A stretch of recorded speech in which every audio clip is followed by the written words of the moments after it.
Hey everybody, welcome to Tigner Adventures. My name is David, and this is a video about TripWizard. Now, I've made several different videos, and I'm just kind of going to touch on a couple things that people have been asking me about today, and just give you some tips and tricks on how to deal with your trip.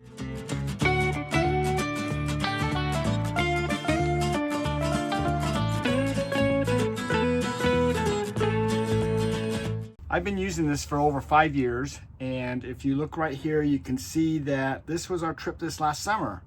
And this trip actually ended up being just over 14,000 miles. We were gone for 7 months, and so we put this whole trip on TripWizard as one large trip. Now, you can break your trips up into multiple little trips, or you can make them one big large trip. There are a couple things that I think that when you have a large trip, it uses more memory on your computer, it uses maybe more memory on your phone, things like that. So that's one of the things that you got to keep in mind if you're going to do a really large trip. You can do just as easily by just doing small little segments of trips and just dealing with that much of it. But I just wanted to give you some pointers here that on how to jump around on your map here just a little bit, because people get lost in here and they think they've got to do all this stuff and it's really complicated. Really, there's a lot to it, but it's only as complicated as you want to make it.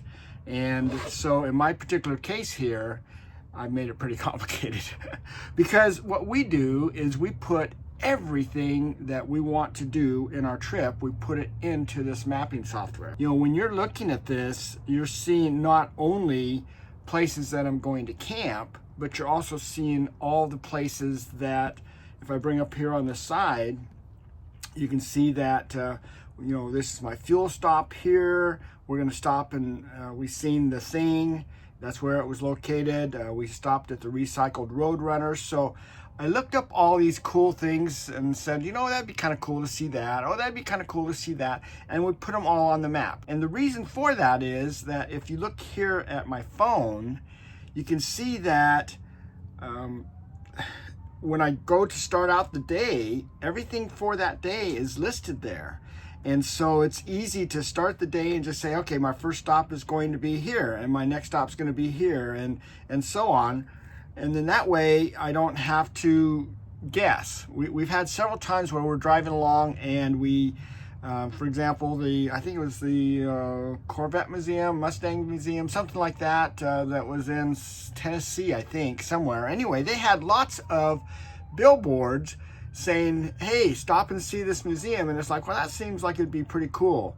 So let's go ahead and do that. Well, they had these billboards. They kept seeing the exit number, where it was. We didn't really pay attention to the exit number because I thought there would be a sign at the exit. But guess what? There was no sign at the exit. So we drove right past the exit. And then, of course, when you're in a big rig, it's tough to get turned around to go back. So we ended up not seeing it. So by putting all these things that are interesting into our list here, then we're able to just not even think about it. This is just our day's activities. We figured them out all ahead, and you can see that it's really laid out here nice on the map. So that's a really big benefit of using this mapping software. Now, I know there's a lot of different mapping softwares out there that you can use, and everybody has their pros and cons. I think that this is the best software out there. And the nice thing is that if you are not already a member, don't have a subscription to this service, then you can use this code right here. Just scan this, or you can go in our link. We have a link to it too, and you'll save 25% on your first year subscription. You get 7 days to try it for free, and if you don't like it, you just cancel it. So you can check it all out ahead of time. And then if you don't like it, that's fine. But most cases, most people like it. And they figure out that most people can figure out within 7 days if they like it or not. So that's why they only give you 7 days. And we were pretty much sold on it the first day. And there's a little bit of a learning curve. And that's why I've done several videos training videos, and they have different videos and training videos that are available too, that once you sign up, you get an email from them that lists out all these different videos you can go to and look at all these master classes that help you as far as your planning goes and other things. They have master classes on a lot of different things, and they have other products too. It's not just this trip planning software. They have maintenance software. They have a forum that you can get involved with, you know, so they have a lot of different things. RV Life is a all-encompassing thing for RVers, and it's ran by RVers. These guys usually, when I talk to them, they said, well, if we hire somebody and they're not out RVing or haven't, then our goal is to get them into an RV and out on the road, you know, checking things out, so that they have an idea how everything works based on our experiences, right? So it's not some big corporation that is just figuring out something maybe to put in there to make it so they can charge more. It's putting things in here that make it very useful for us as RVers to navigate around. Now, one of the questions I had was in dealing with the, you know, finding your spots. So if you look here on the map, let me go ahead and just zoom in. And if I'm looking at a campsite here and I say, you know what, I want to jump to this campsite, instead of going over to my trip listing and trying to go through the whole listing to find it, because in this particular case, I've got 7 months of data here. So, you know, that makes it a little bit more complicated. That's why it's probably better in some ways to break it down into smaller trips. But, you know, in this case, I have this 7-month long trip all defined here. It's 14,000 miles. So I've got this little deal here. I know this is a campground here. I can just click on this and it will just take me right to, this is Reynolds Park in Arkansas.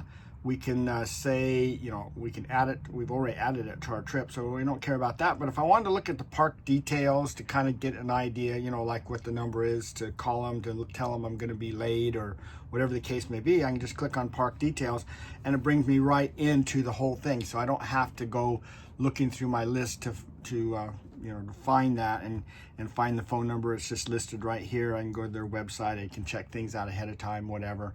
A lot of times when I'm doing this mapping, I actually do it the day before I'm going to go somewhere. Then I get in here and I look through things and double check, especially if you notice here, I've got gas prices. So like this place, let's see, where are we at here? I think this is a, nope, yep, that's a Kroger that I've added in here. That's a gas stop. And what I've done is I've used different programs such as like Gas Buddy or something like that to come up with what the prices are in that particular area for fuel. And so I figured out, okay, in my particular case, in this trip, we pretty much tried to fuel up at Kroger stores everywhere because we had tons of points that we built up, and that gives us, for every 100 points, we got 10 cents off per gallon. So that allowed us to keep our fuel costs really low. For the whole trip, we averaged out to just over $3 a gallon for fuel. So not bad, considering when we were in Canada, it was like $5.19 a gallon. So, you know, it worked out really nice. Well, I put that custom stop in here because I could look it all up ahead of time, figure it out, and say, this is the best place to go. Well, sometimes when I do that, if it's not a Kroger where I'm getting a discount, maybe it's a Pilot J or Love's or whatever, sometimes I get there, you know, I plan this out 2 months ahead and this is what the price was. But by the time I get there, the prices have changed dramatically, and there's other places that are better off to get that fuel. And so that's why I look at it a day ahead, give myself an idea of what's going to happen tomorrow, and also, you know, just double check a few things. The cool thing about this is that you can use any types of programs that you want. Gas Buddy, you can use Harvest Host, you can use Campinium, you know, use any different program out there. I like the Dirt a lot. It's got a lot of cool stuff in there too, and there's Overlanders. So all of these different things you can use as resources to look everything up and then just add it right into your map based on this custom stop. So as you notice on my map, I have a lot of individual stops, custom stops. So one of our favorite things to do is to search for quirkies in a particular state or area. And we just do that on the internet. We just say quirky whatever, like quirky Arkansas, and it gives us a whole list. I've done several videos on how to do that in our planning. Last year we planned everything out for the summer, so I showed you, it was a 3-video set that talked about all the different things we did to plan that trip and find the different places that we were stopping at and everything. So the cool thing is that you can add those in here, and then once you do, then it's really easy just to jump right to us. Now, one thing you need to know, I mean, I could go all day long giving you different tips and tricks on using TripWizard because I use it all the time. Now, this is December of 23. In January of 24, so this next month, about a month from now, we will be at the Quartzsite RV show. We'll have a booth there for RV TripWizard, for RV Life, and we will be there to answer any questions. We can show you things, whatever. So if you happen to be in the area, come on by, say hi, introduce yourselves. I will be doing 2 presentations at the show. I will also be at the Escapees event that will happen, the Escapade that's going to happen in Tucson. We will be there, and we'll be doing a couple different little rallies here and there to help out people too. So we're around, but another thing you can do if you're not going to be in those different locations is to put comments in this video. Things that you have questions about, and I can research them, I can give you the answers, whatever, find out different things, and hopefully, include those in future videos. So if you guys want to put a bunch of questions in there, we'll have a little question answer thing, and I'll go through and answer all those questions for you. The last thing I want to actually talk about is some of the mapping things. I mentioned to you that you can pretty much use any program you want as far as finding, doing research and things like that. So we use the internet a lot. We use services like we have RV Overnighters, we have Harvest Host, we have RV The Dirt, we have a lot of things. We have Campanium. We have all these services, and a lot of these services also have mapping software now, which is kind of interesting. They're kind of all migrating the same way. It's very, very limited on what they allow you to do or the capabilities. I mean, yeah, it's a road trip. It'll allow you to go from point A to point B kind of thing, but it really does not go into the detail that TripWizard can go into. And so that's the advantage of having TripWizard. And the cool thing about TripWizard is that whatever you find in all those other programs, you can put into TripWizard. Now, we like to put all our gas stops into TripWizard. If you ever had a big rig that you're trying to get into some of these gas stations, you'll understand that it might be a good idea to look at things just, ahead of time so that you have a better idea what you're getting yourself into. So, for example, I'm just going to use one over here. I know this one works really good. So I'm just zooming in on the map right here. This is Kingman, Arizona, and we go here to a Smith station that's just right down here. So I'm just kind of zooming into it.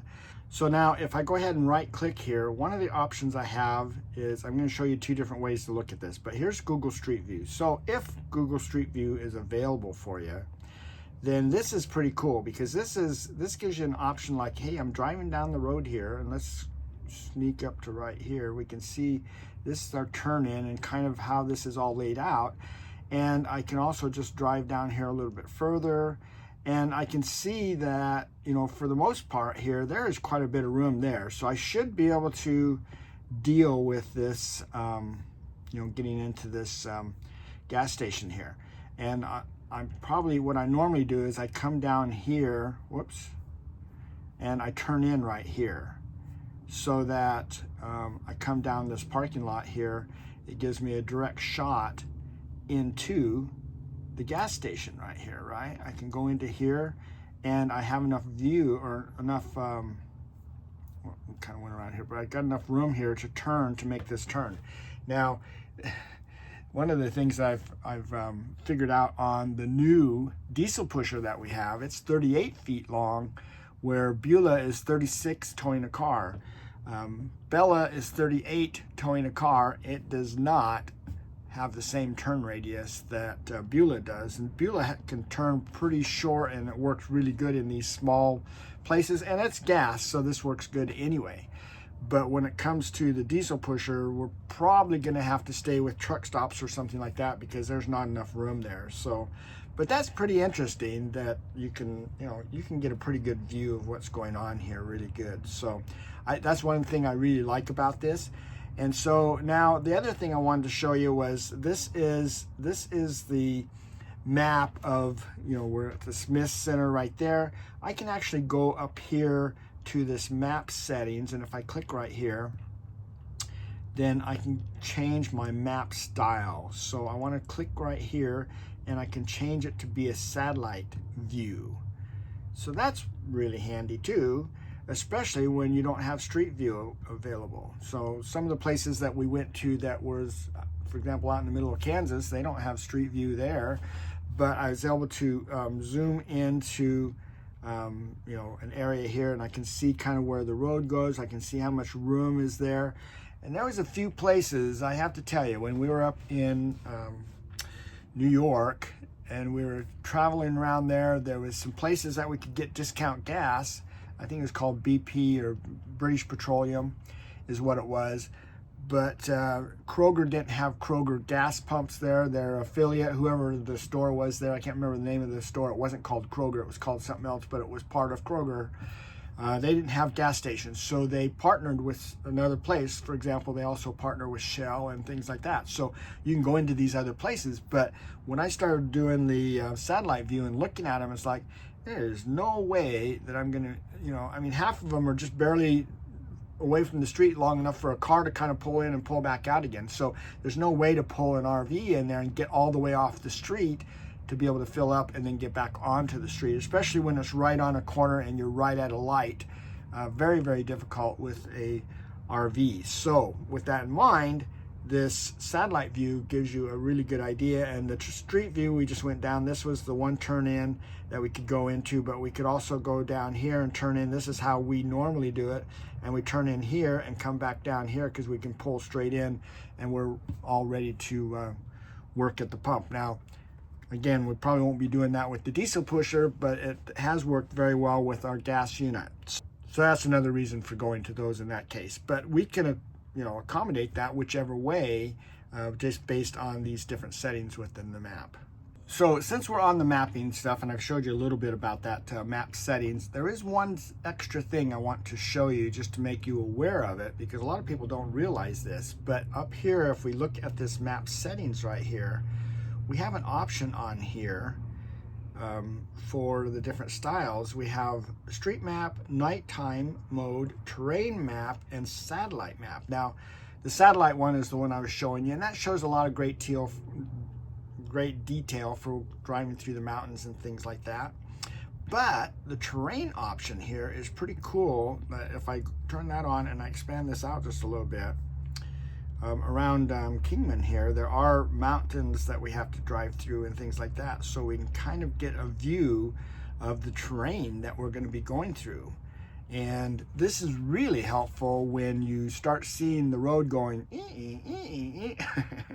and you get a lot of sharp switchbacks and things. You can see that from a satellite view pretty good too. So you just have these two options that give you a pretty good view of what that road looks like, and as far as how we're going to be navigating everything. So there's different roads that we've been on that, there's some pretty good switchbacks, and so it's nice to be able to pull up this terrain and see exactly what's going on. If we expand out here just a little bit and we bring up our elevation thing here too, we can also use this in conjunction with the mapping stuff just a little bit. So, whoops, it's kind of jumping around there quite a bit, but you can kind of see I can use this map right here or the elevation over here. I'm slowly, well, I didn't expand far enough, but this is kind of over by Vegas, and I'm moving my way over here to Kingman. As I do, I'm going to be at 3,400 feet at Kingman, and then from there I'm heading down to Yuma. I'm dropping back down to about 500 feet when we get to Yuma. So I see that elevation there along with that terrain. I can do the same identical thing with the satellite view. So it's just a different way of you managing the overall trip and seeing what things, so that you're prepared on what kind of conditions that you might have to deal with So, you know, if you're going to high elevations, it's later in the year, then that might not be a good idea because it may snow or things like that. So you've got all this information that you can look at on that. So those are just a few more pointers for you. Hopefully that helps you out. Remember, leave comments, leave questions. I'm always happy to help out wherever we can. And we are so excited about doing the different shows that we're going to be involved with this year. The one at Courtside again, and the one at the Escapade in Tucson. We're excited because we like going there. We see a lot of you individuals there. You guys have all kinds of cool questions. I'll tell you, I learn a lot just by a lot of things that people show me and point out to me. So if I've done something wrong here, make sure you tell me in the comments. You know, I love to learn how to do certain things right, or you know, what's available and things like that. So there's a lot of changes happening to TripWizard all the time, and that's one of the cool things I really like about this software, is they're always on top of things. Their support is really good, and they take care of you. So and again, it's other RVers just like us. A lot of them live full-time on the road traveling around, and they manage you know, the support questions and things like that, and they have a support team, and you know, they have all kinds of cool things going on. So that's what's really fun about this company. So thanks for coming along on this video. We will plan to see you down the road somewhere. Hopefully it will be at one of these shows, and if not, then I guess on one of our other videos. So leave your questions below. Thank you. See you later.